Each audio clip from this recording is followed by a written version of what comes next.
This is a message, general message. Can you please explain about the laws of Shomer Nagia? Interesting question. It's Shomer Nagia basically means, I guess if you were to translate it, protecting the touch or something like this, around those lines.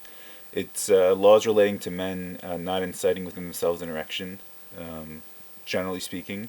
So it even affects laws in the bathroom, that you're not allowed. It's preferable not to touch your member. You can touch your testicles to, direct the penis to urinate in the proper place, but generally it's advised not to touch the actual member itself, because you don't want to. One thing leads to another, and you don't want to incite an erection, which will lead eventually, it's thought or feared, to a wasteful emission of semen.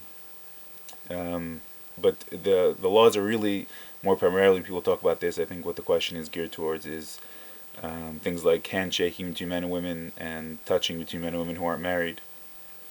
And the laws, depending on how you choose to live, are very strict, and that some Orthodox men will not shake the hand of a woman, because again, one thing will lead to another, so they don't want to even have the possibility of having any kind of sexual contact, even though there's nothing really sexual about a handshake. But it's thought that once you break that barrier, then you could come to break other barriers, maybe a hug, maybe then a small kiss, maybe then a greater kiss, until eventually there's illicit relations.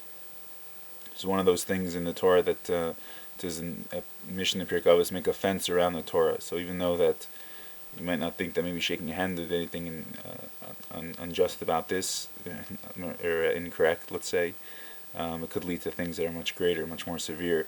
These things in general are given for our benefit, and you'll find that for the people who walk around, even if the ones who say that this is my body, I can do with it whatever I want, if you really were to analyze these laws, this is my own personal opinion, coming from a secular background, you'll see that they're really for our benefit as well. Because in my opinion, it's virtually impossible to have any kind of physical connection with someone that's more than casual, and to remove that person from your mind. It actually becomes very painful to try to do this, and anyone who's ever gone through a breakup will tell you that it's extremely painful. And connection, once it happens physically, usually it happens also emotionally and psychologically and even spiritually. And those are 4 levels that even once you stop the physical one, sometimes the other one still goes on.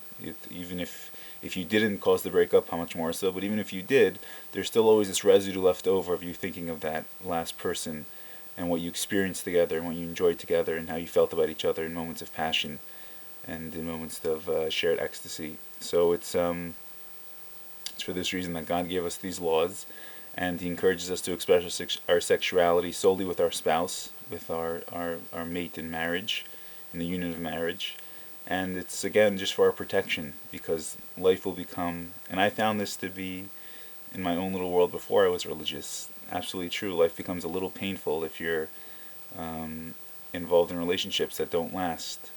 Even when you move on to the next relationship, and really when you're in the relationship, it doesn't really seem to bother you. But then when you're by yourself again, you're left thinking about all that was, and why it didn't work out, and how good it was in the good times, and it becomes very confusing. And you don't have to look any further than secular society and the amount of ink spilled on love songs and romance novels to see that a lot of human energy is delegated to this one part of life. And a lot of it is on the negative side of pain and feeling of loss and feeling of remorse and feeling of confusion and sadness and despondence and general loneliness. And these things only happen when there was something there.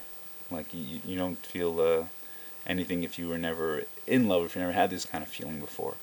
So it's just one of those things that the rabbis put in place to kind of protect our delicate hearts, our sensitive psyches, and our powerful souls. So that's what it is. Thank you so much. And everyone has really different levels of observance, and it's part of the things that define your own little 1 out of 6.3 versions of a billion versions of religion. Thank you so much, and God bless.